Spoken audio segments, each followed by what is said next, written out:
Hello, hello. Thank you so much for joining us, everyone. Welcome back to another Get Social stream. You'll notice if you're a regular joiner, I am alone today. So Jordan unfortunately can't make it today, so you've just got me. So sorry about that, firstly. But secondly, and most importantly, this session should be value-packed with everything that's happening in the world of social. So without further ado, we're going to dive straight into it, start with a bit of an intro, and then we'll get into it. If you haven't joined us before and joined one of these streams, we do these every month and we recount everything that's happening in the world of social over the course of the last month. And for a moment, you don't need to think about you need to do everything that we're sharing in this session because, most of us can't be everywhere and do everything. But what we want to do is for one time a month, show everything that's happening in the world of social, the data and the trends that are shifting and that are guiding the direction of all the social media channels so that we can adjust our strategies appropriately. And then we go network by network, looking at all of the changes that each of the networks have done so that we can understand, depending on where we focus our time, what are the kind of things that we might want to apply to our strategies. And as I said already, don't think that you need to apply even any of these, but hopefully, over the course of the next 50 or so minutes, you get a chance to know what's happening across the whole landscape of social media so that you can make any choices and tweaks to your strategy that will help you maximize your results. So that's our promise and commitment for today, and that's what we're going to dive into. But before we do that, just a very quick intro if we've not yet met. I'm Andy. I'm a senior manager working on Adobe Express, so I will be monitoring the chat alongside doing this presentation as well today. So permit me while I struggle to multitask. But yeah, if you have any questions throughout everything that we're talking about today or any questions related to Adobe Express, feel free to fire them in the chat and I'll address as many as we have time for today. So that's that. But also, probably more relevantly to what we're going to be talking about today in terms of the direction of social media, the changes that are happening, the trends and the shifts that we can use as businesses to drive growth. My background has always been in startups. And about 10 years ago now, nearly, I co-founded a business called Content Cal, which was a social media management product of which we grew through predominantly social media channels and content marketing channels to eventually about 3 years ago getting acquired by Adobe. Then I encapsulated all of the learnings over the journey of building that business into a book that I wrote and somehow became a bestseller, albeit for a day, but will still take the best-selling moniker. And that book was called Social 3.0, which is about if you're in a kind of B2B orientated business, that's the book that I wish I had read when I was starting my business 10 years ago, because it lays out the fundamentals of what it takes to build a brand on social. All right, anyway, that's enough about me. Let's get into the actual good stuff today. And before we get into the trends and the updates and the changes, there is something that we've just launched in Adobe Express that I've been wanting to do for many years. So quick bit of background is this, is that ever since my business Content Cal was acquired 3 years ago, we've been busy building all of the functionality of Content Cal, the social media management product, into Adobe Express to make Adobe Express the most strong product as possible for both creating and building a content strategy, publishing your content automatically, and then analyzing the results. But obviously the last part, analyzing your results, hasn't been possible. And it's always a frustration when you're building a product. You really want to help people learn from past successes, because only when you look at your data and understand your performance can you start to build on the success that you've seen so that you can drive better results in the future.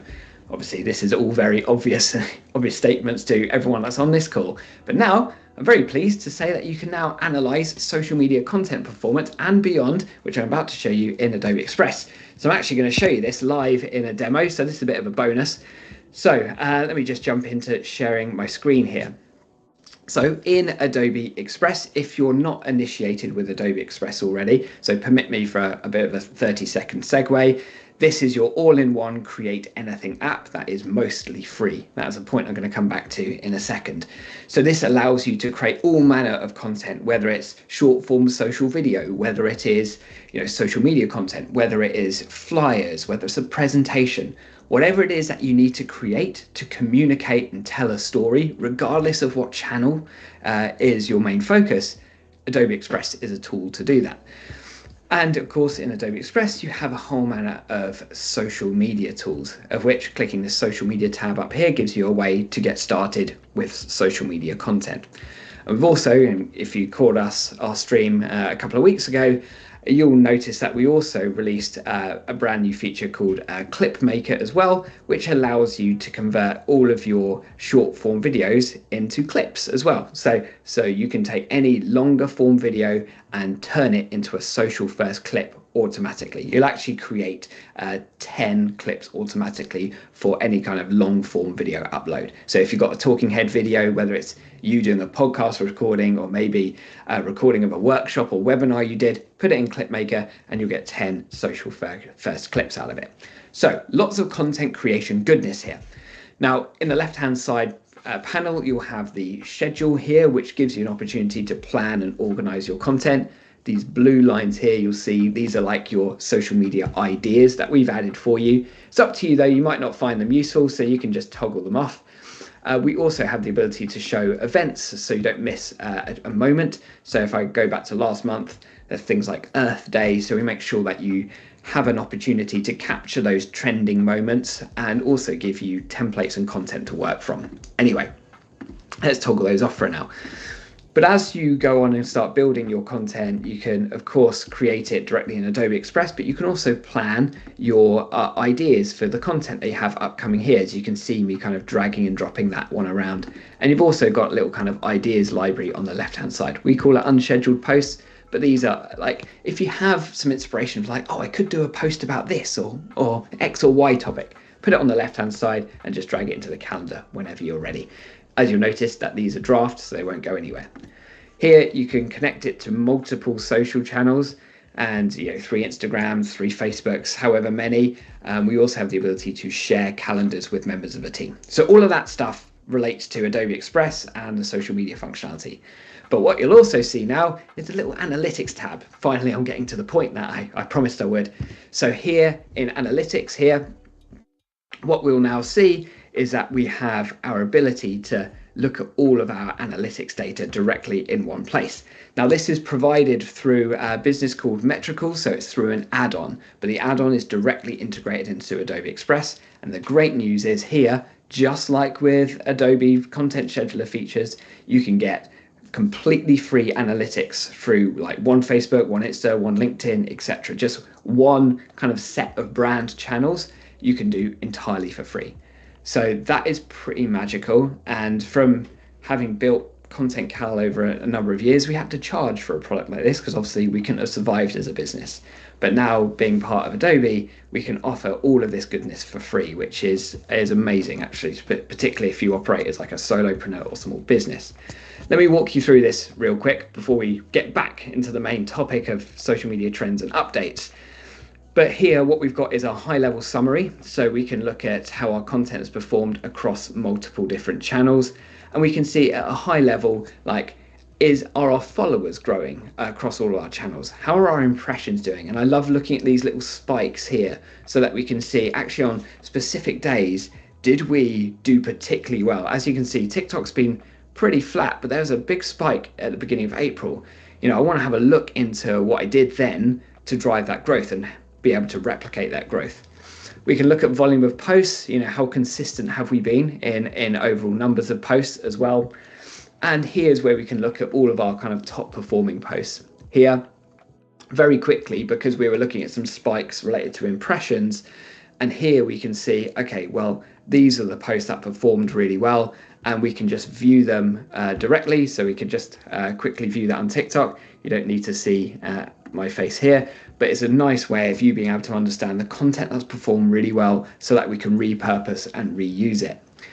In addition to this, one thing that I also absolutely love, so when we go into specific networks here, let's go on to LinkedIn. What I love seeing here is where we see like our overall follower growth per day denoted by this little blue line here. So we can see like what are the posts on the day that grew our followers the most. So this is a really nice way of overlaying your activity that you've done and how that's impacted followers, because that's actually a really hard data point to find, because you can see how your interactions and engagements have been driven by posts, but you can't actually see how many followers you drove as a result of a post. So it's really nice to overlay that. So we can see big jumps of followers on April 25th, so we can take a look. And this gives us even a more granular idea of like April 17th, that actually grew our followers really well. So if our objective is to grow our followers, we can just quickly have a look at what we did well on that day, so that we can build success on this. So depending whatever our metric is, are we trying to build a community with increasing our followers? Are we trying to drive broader reach? So that's where we want to look at overall impressions, or are we trying to drive deeper engagement? Depending on your goal, which will all depend on you, you can then start to drill down your analytics and understand the things that drove the most important results. We can look at demographics too, which is great to make sure that we've got the right mix based on our target audience here. So here we want to make sure that this overlays with our target persona really well. And then here, I really like when we kind of start to drill into the post-related data. So this is post published in period. Overall summary, and then we can kind of drill down into it looking at interactions. But here we can see everything overlaid on each other. So we're driving significant clicks on this day. So I'm interested to know, like, if you know what happened here that drove our results here. So let's look at anything on the April 16th. So I could just filter by clicks, and we can see this. All right, so it's these this update. Again, what you're seeing is like this trend of these social media updates are performing really well. That drove a whole bunch of clicks. So this is really interesting to know as to the posts that perform really well. Again, we can reuse and repurpose them. Two final things I want to show without kind of going too deep into this. I'm going to flick into Instagram for this because I think this is particularly cool. We can list all of our competition, so we can see how our competitors look next to us. So it's a great way of you learning from other people too. And don't look at this just as competitors. I think one of my best tips here is look at this in terms of the people that you respect in your industry too. So it might be a business that's a little bit further ahead and where you'd love to be. Look at, add them as a competitor, and you'll see their post performance so that you can see their top performing content. When are they posting it? What format are they using? Are they using stories or reels? And then we can take some inspiration from that and then build that into our content plan too. And then finally, sorry, I've been waffling on for a long time about this, but I think it's so important for us building our social strategy when we understand this data.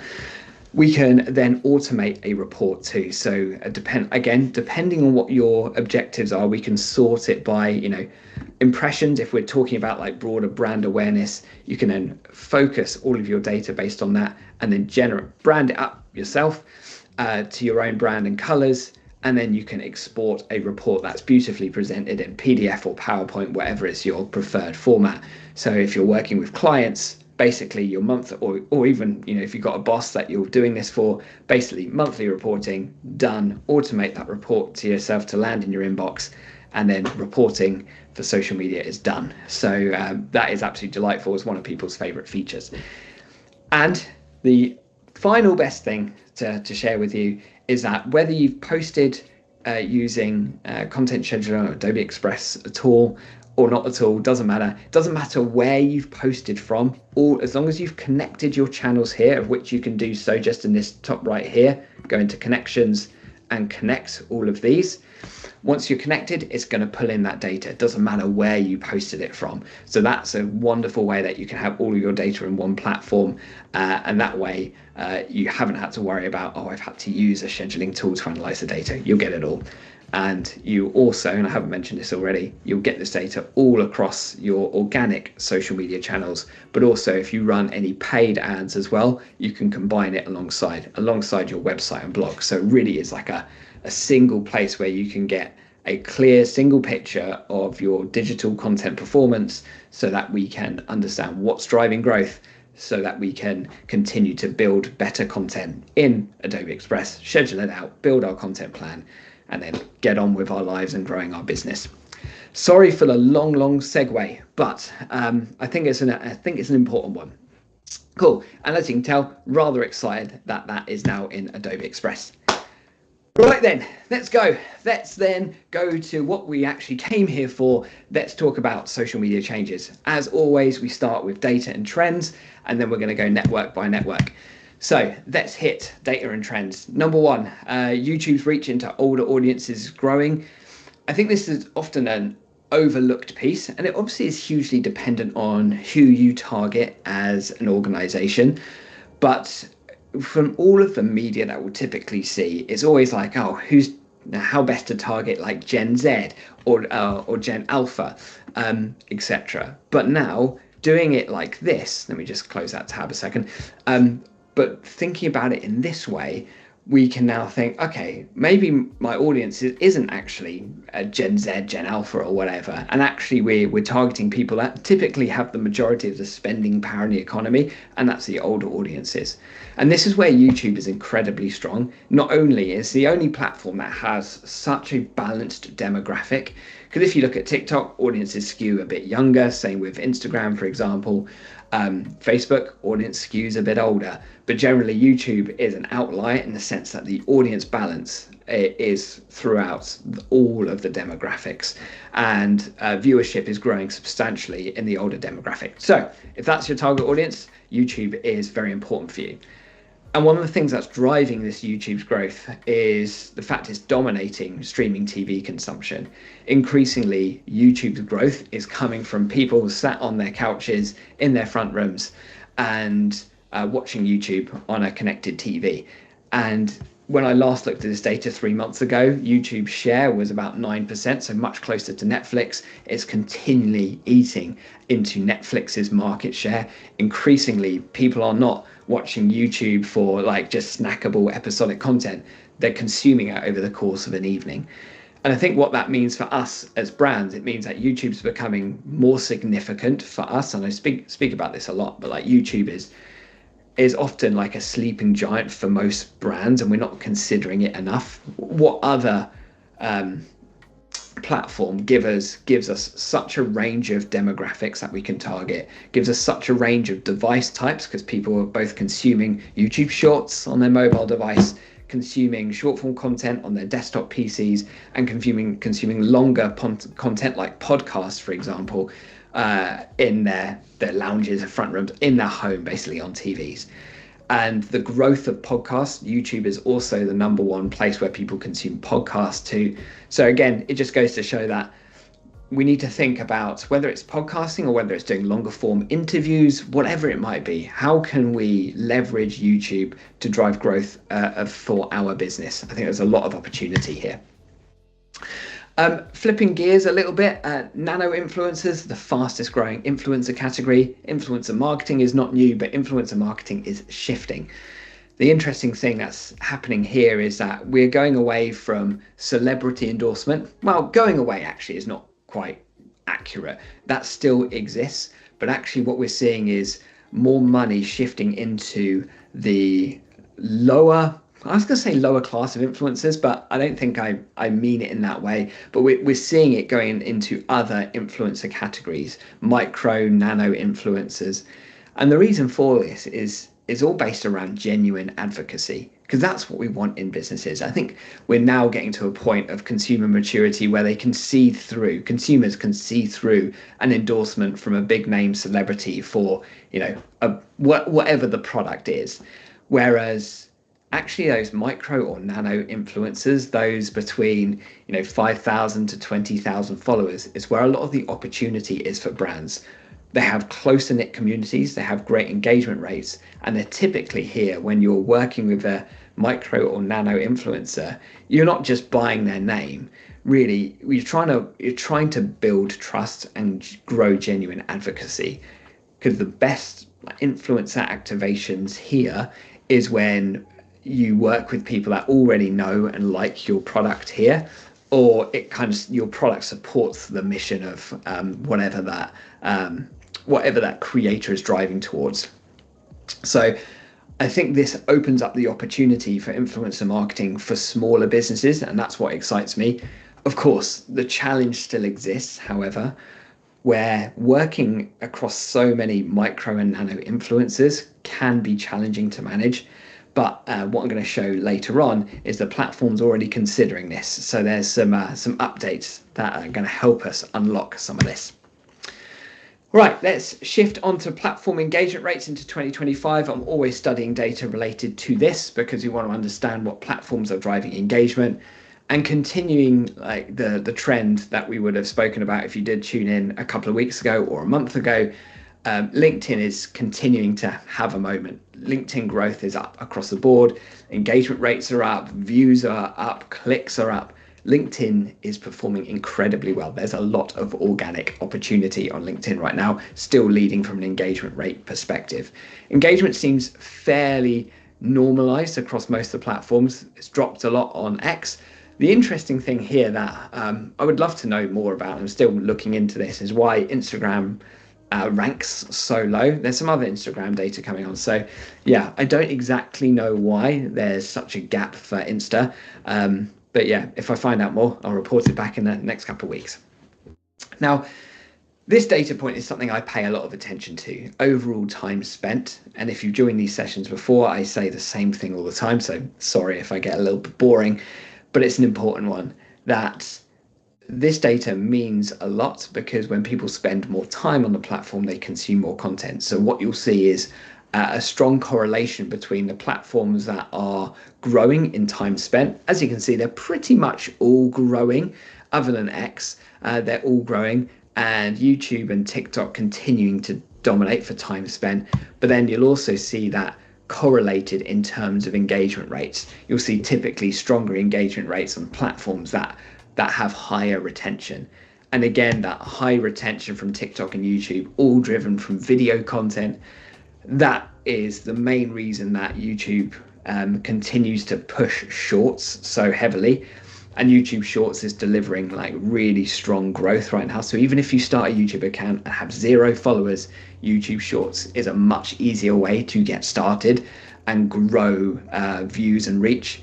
It's so hard to start a YouTube channel in 2025 and start posting long form content. Shorts is a much easier way just to start the spark of the fire that will become your YouTube channel. Anyway, and again, TikTok continues to perform really well.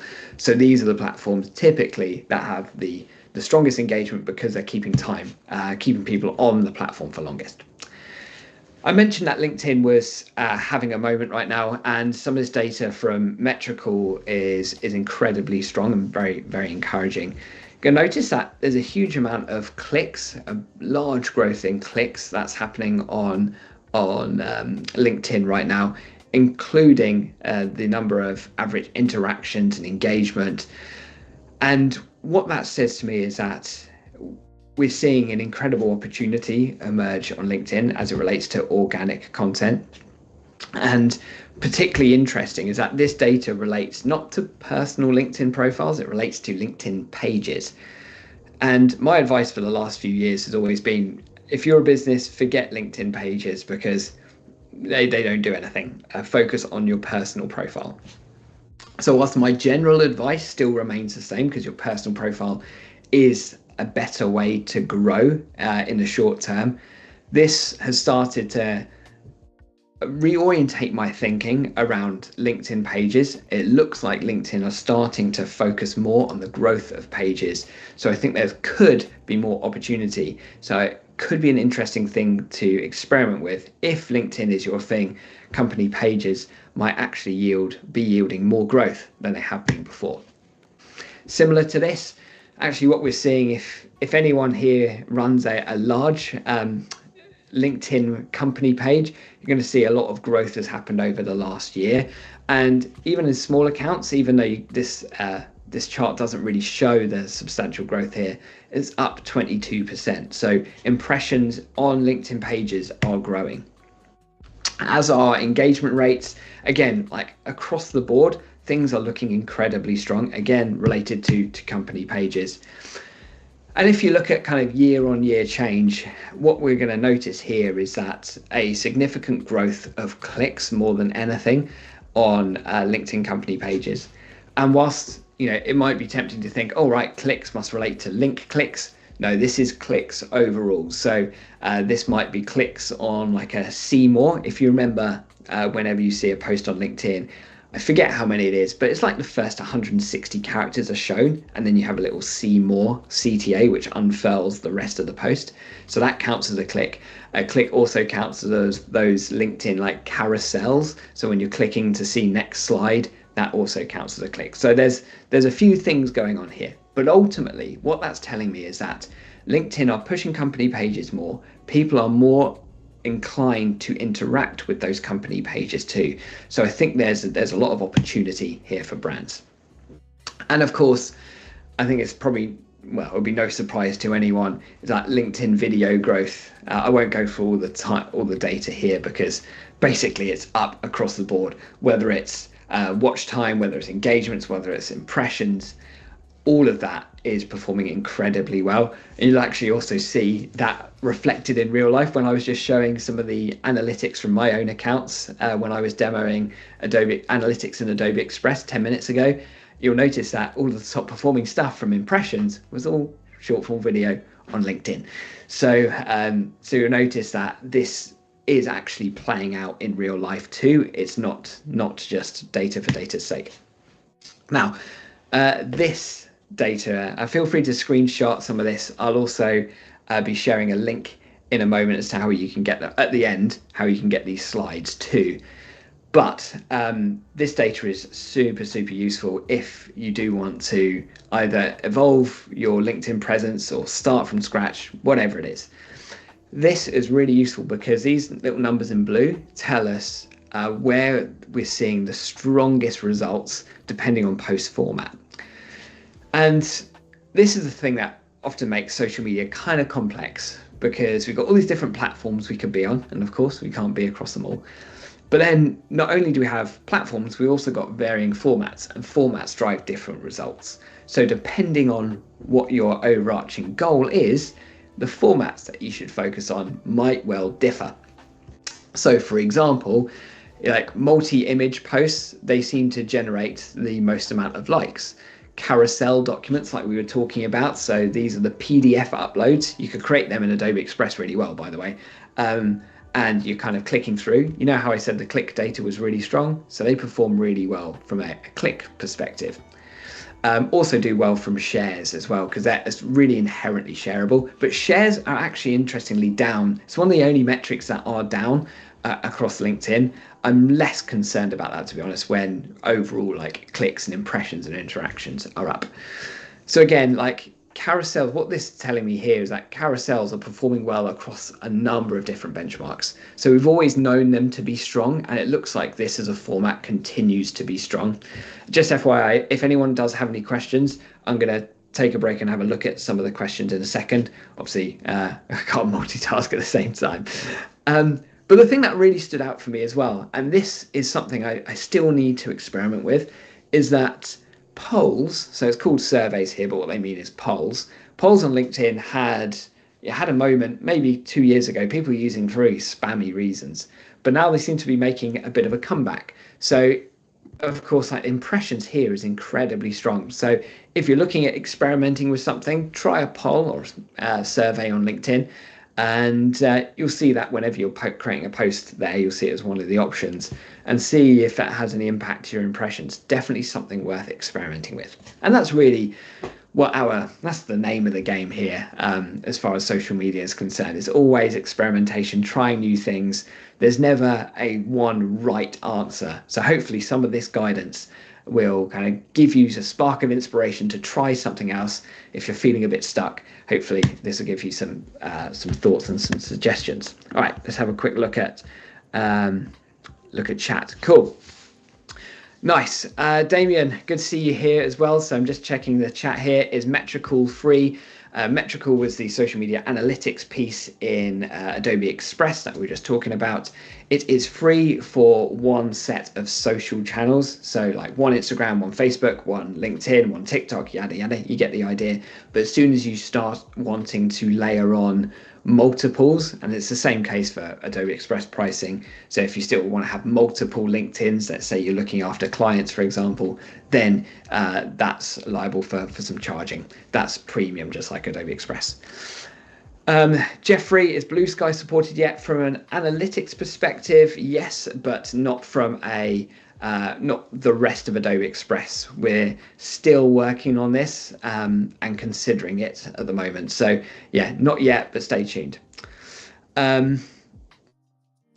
Cool. So I can't see the name on this one. Question, again related to Adobe Express: can I connect more than one social account and access them through the dashboard if you have 3 different Instagram accounts? The answer is yes, you can connect as many as you want, but of course there are charges associated to that. The only thing you can do for free, same with Adobe Express, and well, whether it's scheduling content or analyzing content, you get one set of social channels, one LinkedIn, one Facebook, etc. You get that for free. But of course, if you do want to add more networks, then there are charges, of which you can easily find out by going into Adobe Express. Cool.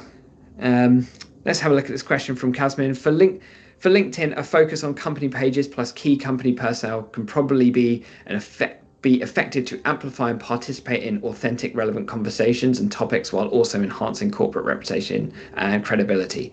So yeah, basically more of a statement than a comment, but Casmin, sorry if I've said your name incorrectly. I fully agree with your points there. A mix between company page efforts and personal profiles, and thinking about how they both can reflect and cross-promote each other. So key company personnel reflecting the company messages and resharing them in their personal profiles, and doing the same vice versa. Yes, like with most things, the best strategy is usually a bit of a mix of both personal profiles to leverage the kind of human-centric nature of LinkedIn, and company pages, because it's looking like company pages are performing much better than they have done in the last few years, so we can leverage our growth there.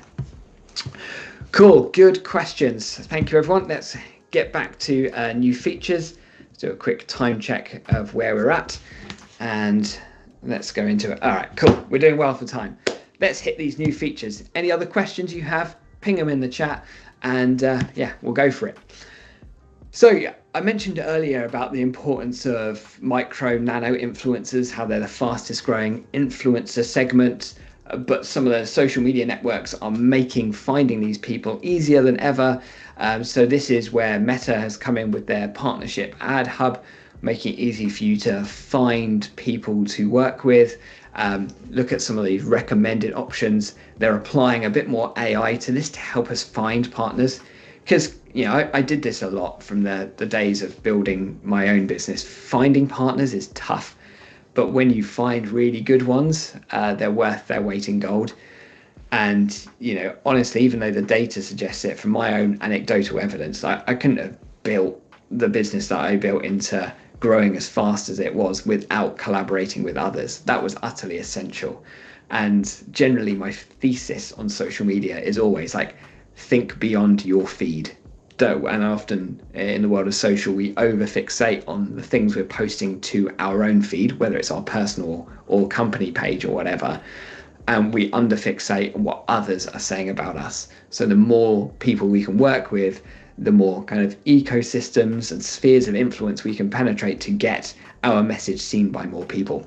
That's why these partnership ad hubs are so powerful to help us find these people to work with.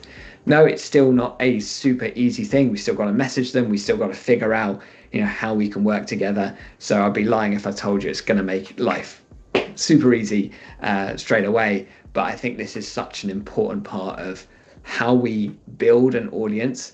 And I think it's honestly one of the most defensible ways of building a go-to-market strategy, when we work with others and we bring partners into our marketing strategy. Because, you know, from the days of me building my business, we spent so much money in the early days, so much money on like Google ads and Facebook ads because we were just in an auction with everyone else in the market. And it's very hard for anyone to win other than Google or Meta. So one of the best things that we did was kind of flip it on its head and go, right, well, let's just work with as many people that our target audience respect as possible and build our go-to-market that way. And that was the approach that we took. Anyway, sorry for the segue, but that's why these kind of tools that more and more of these networks are helping us find good partners to work with. This is why these are useful. Cool. So for those that are outside the EU, you would have had this for a while, particularly our friends in the US. But Meta is really starting to go after ChatGPT, really. And it's fascinating to see this battle commence. And now ChatGPT are thinking about making a social network. And I can see how that could potentially work. So I think we're entering a fascinating period, to be honest, of these huge tech companies with incredible large language models have billions of users, and how they're kind of competing both in a sense of being the general all-purpose chatbot. They still want to win that side of things, but they also want it to be a social network. So yeah, it's fascinating to see this play out. Yeah, more to come here, no doubt. On to Facebook.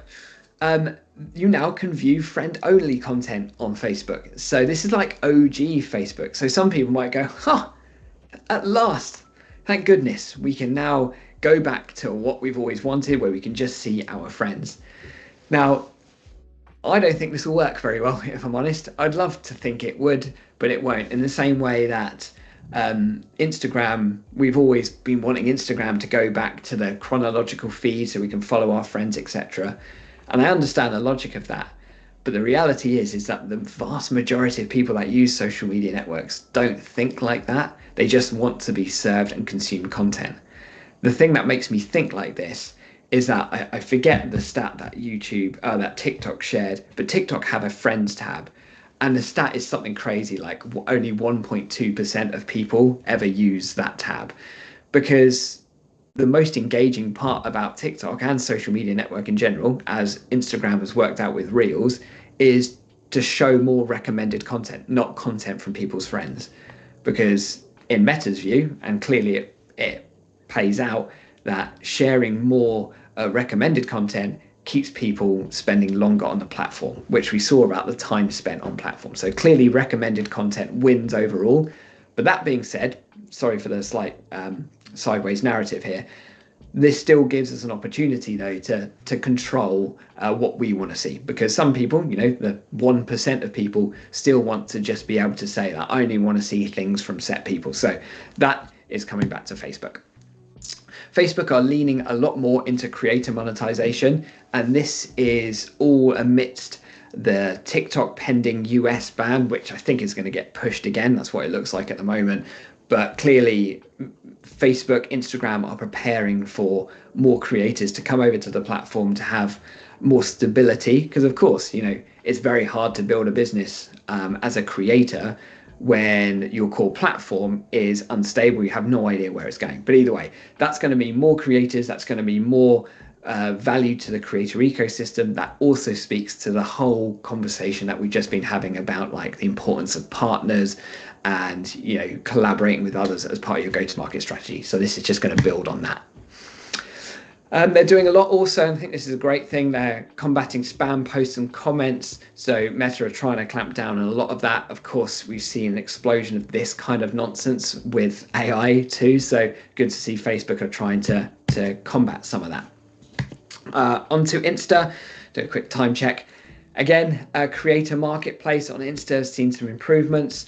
Again, using some AI to give us some recommendations based on the kind of things that we are interested in or is relevant to our business. Again, given all the narrative when we were talking about Meta before, but this is a really important one to try out. So if Instagram is your thing and you think, actually, how can I try and grow my impact? Working with creators and using the creator marketplace could be a good choice for you. This is an interesting one. So Instagram are launching this new feature called Blend, and it's a whole new feed that allows you to co-watch a Reels feed with someone else. So let me explain that a little bit better. So if you have a friend that also is on Instagram, your experience of Instagram will be different to your friends because of the things you spent time watching, the things you've engaged with. Your feed will look very different, obviously. So we all get a unique experience for however we use Instagram. And what Instagram have noticed is that more and more people are sharing Reels content and DMing it to someone in the feed. Because at a macro level, Instagram are seeing less and less engagement on posts. So if you've seen your engagement go down on Instagram, don't worry, it's happening across the board. People are less willing to even like in public, let alone comment. So they're actually sharing things that they like with their friends through DM. So what Instagram want is like, how can we keep people on site on Instagram for as long as possible? So why don't we set up a blend feed, which actually is both yours and your friends' Instagram algorithms, your recommended content, both in the same feed. So you can browse through the things that you like and your friend likes. So to me, that's the last thing I'd want to do and want to spend time at a kind of personal level. Doesn't really make sense to me for my own personal usage, but I understand the big macro picture of this, because it actually means that people will spend more time consuming content directly on Instagram. It also, that therefore means, when I think about this from my business and marketing head, that means more time spent on Instagram. That means more opportunity to reach more people, because now our recommended content will actually get served to more people. So if this does take off and becomes a thing, I think there's more opportunity for our content to be organically surfaced. So who knows? I'm hoping, and my kind of hopeful nature is that the overall impressions go up. Hopefully that makes sense. Sorry for the long description. This one won't need a long description because it's pretty simple. Lots of people watch Reels on fast forward, and now they can watch it on 2 times speed if they want to. It's a little bit nauseating consuming stuff at even 1.5 speed, so let alone 2 speed. But anyway, clearly there's demand. They've released an edits app too, so similar to CapCut is for TikTok, and the same is applied for Instagram now. Reviews have been mixed so far, so yeah, I think the jury's out on this one. So it does make Instagram content creation a little bit easier, but there is such a suite of good quality video content creation tools out there, Adobe Express being one of them, that the competition is incredibly strong here. So I haven't really seen anything in it that is like mind-blowing. The only thing that I'm curious about is, just as it seems the case with CapCut sometimes, like creating on CapCut seems to improve how TikTok perceives the post. Is that going to be the same for Instagram? I don't know. But yeah, maybe an interesting one to check out. This I really like though. I don't know if anyone on this call has seen this, but I think it's really cool. The fact that you can see overarching Reels and post views from non-followers. I mean, we started this call talking about the importance of analytics, so I don't need to waffle on any more about it. But this is just your kind of monthly summary where you can see how well you performed. Obviously, this is just Instagram, whereas what I showed you earlier is about all of your digital properties. So that's probably a little bit more impactful. But I love these little nudges to say, hey, guess what? You've done, keep going. You've done really well. But this metric is absolutely crucial. I love it. Really calling out. And I think this underpins the point of where Instagram's going, is like 76% views of non-followers. I think this is where the opportunity is, because quite often, like us as social media folk, we bemoan the fact of like, oh, our content's not seen by our followers, etc. But the other side to that argument is that our content, gets viewed by a lot more non-followers now. So we go way further than we did before, because before we were limited, because if we had 100 followers, it's kind of all we're going to reach. Whereas now, if we've got 100 followers, you can reach 1 million people, really, if the content's good. So I think this really reframes what success looks like from a social media perspective. It's not just a number of followers, doesn't really matter anymore. It's overarching views that mean the most. Not even engagement means as much as it used to now, because to my earlier points, engagement is typically dropping across a lot of social platforms because people don't want to comment in public. but views are going up, and views is our thing that drives of our kind of top of funnel awareness. So that's why non-followers are super important. This could be quite cool. So this is in test. Everything else I've shown you is live now, but I don't like to show stuff that's in test purely on the basis that you can't use it now.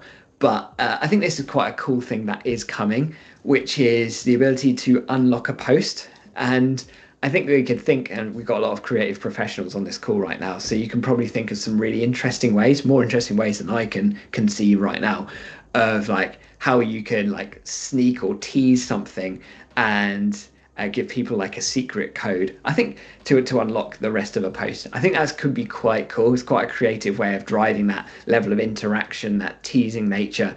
Yeah, I think we could do some cool stuff with that. All right then, quick time check, see how we're doing. Yeah, we're cracking on. All right, LinkedIn video, hugely important. You know that, we've been speaking about it loads. Now they're testing this trending topic tab. I think this will be a very interesting one to keep an eye on when you get this. Not out for everyone yet, because this will now allow you to think about the topics of your content so they get picked up in these trending topic videos. Increasingly, LinkedIn are finding surfaces and ways to insert videos into the user experience. So for that reason, if you want to grow on LinkedIn, videos are still utterly essential. LinkedIn are also, they're taking creators much more seriously than they have done before. So they've launched this creator tips website. If you Google it, you'll be able to find like LinkedIn creator tips. You'll see it all there. I think for us on this call, the tips are fairly generic, you know. I think they're mostly like, yeah, okay, no brainers.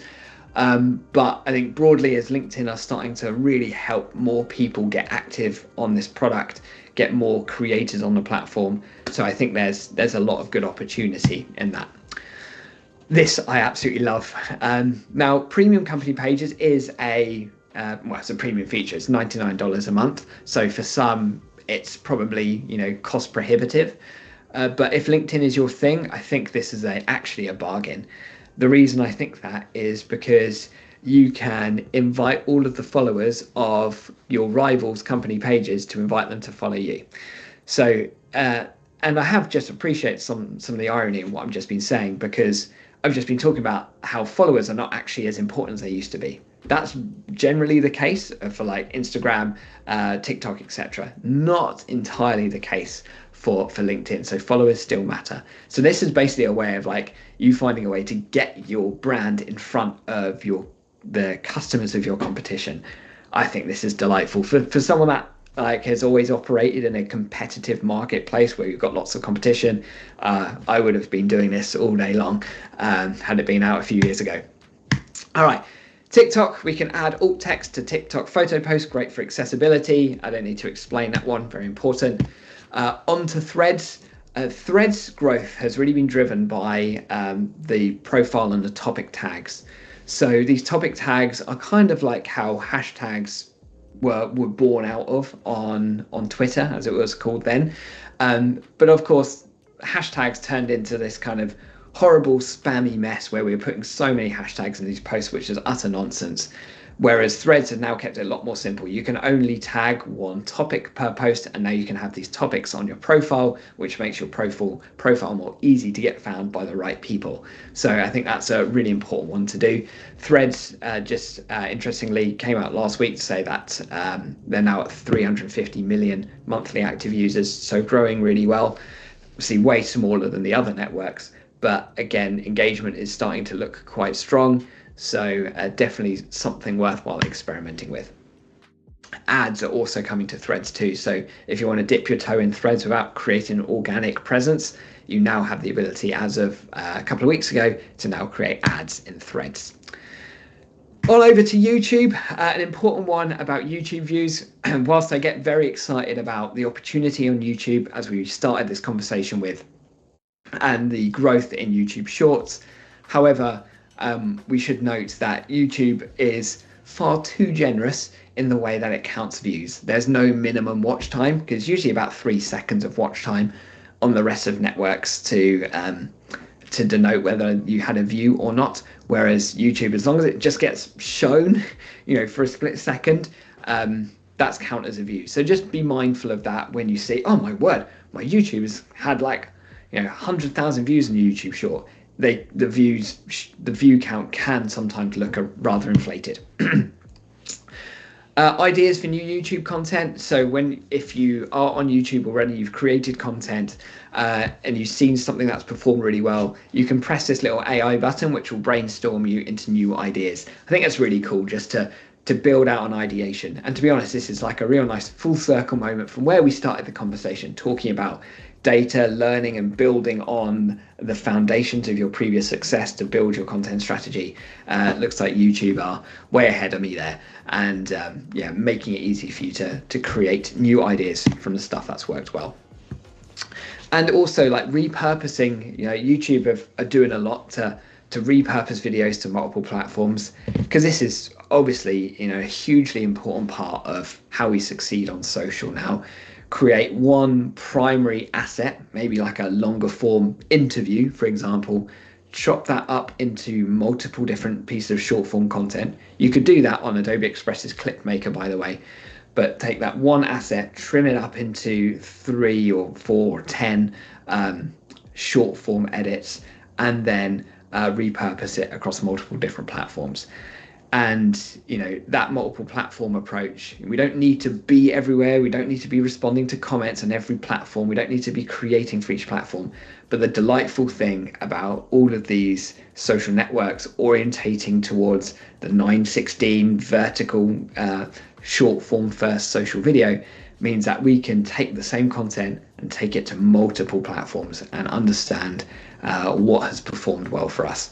Me personally, I do that all the time, have been doing it for the last 4 or 5 years to grow across multiple platforms. And YouTube is making it easier, kind of similar to the Adobe Express Clip Maker here, making it easy for you to take that long content and put it across multiple platforms. They're also improving their video editing experience for YouTube Shorts too. Blue Sky, they've now added verification as well, so going after kind of Twitter's playbook here. And then finally, this is the final one, Substack. I find Substack absolutely fascinating. If you're not familiar what Substack is, it's more of like a subscription orientated platform whereby it allows creators to have more control of their content distribution. And for me personally, I run my newsletter on Substack because people can subscribe to it and I can get the email addresses of those that want to subscribe. But increasingly, Substack are getting more towards a typical social platform with like short form video feed. As you can see, it looks very similar to TikTok here.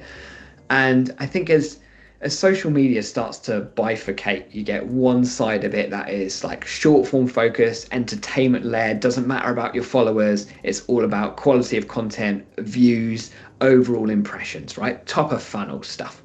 So there's a huge amount of that happening. So that's one side of social media. That is absolutely an opportunity there for us to capture. The opportunity has never been better for smaller businesses that don't have millions of followers to grow across multiple networks. And like I said just a few moments ago, taking multiple assets, repurposing them across multiple platforms. That's one side. But then the other side of social is like social media increasingly with those kind of bigger platforms, that kind of like short form first entertainment led content, it's less about your social graph. So increasingly more people are like fragmenting into these different little sub communities, and building community is still such an important part of how we go to market. This is where platforms like Threads or Blue Sky or Substack, incredibly powerful for how we grow on that side of things. So the bifurcation of like more social, more nuanced, more niche community, and hugely important for driving engagement and interaction. And then the other side, really important for like building broader brand awareness. Cool, made it, and in time. So let's quickly summarize that. I'll see if we've got any questions, and of course connect with me on LinkedIn as well, and feel free to DM me any questions. As a 4-point summary, LinkedIn showing loads of opportunity. There's a huge amount of happening in the like creator economy, more monetization tools, all these micro and nano influencer trends, all these different creator marketplaces appearing on Facebook and Instagram. I think there's a huge opportunity for these micro influencers and how we work with others as part of our go-to-market strategy. Lots of choice of video editing apps. Never been easier to create video because we know how important it is. Also, if you've not tried it out already, check out Adobe Express for video editing. And, you know, I think I've already waffled long enough about how important YouTube is to our strategy. I talk about this stuff all the time anyway. Of course, we do these Adobe Lives every month. We do the kind of roundup of what's happening in the world of social. We're a little bit late this month because, you know, I'm recapping everything that's happened over April. But if you want to get your weekly dose of what's happening here, subscribe here. I'll also share slides with all my LinkedIn followers that we've created today. Right. Well, thank you for spending time with me and listening to all of the all the narrative that I've just been talking about. Cool. So let's have a look at a couple of questions. I think we've probably got 1 minute or so. Nia, you've asked, is there a way for multiple users to access the same content schedule? Yes, there absolutely is. If you go, I'm just going to go back to showing my screen really quickly. If you go here into schedule, and you'll see a little button for shared calendars here, so you can share your calendar with anyone else. Cool. Another question. Let's go back to this question. Are you using Adobe Express to do this live video right now? The live video has not been done with Adobe Express, but I'm using Adobe Express presentation tools, and everything else I'm showing is on Adobe Express. Cool. Great questions, and sorry, the answer to this is no. Does Adobe Express connect to Substack so it can post automatically to the Substack notes wall? Not yet, but I love the question as well. So that's something I need to think about and look into a bit more.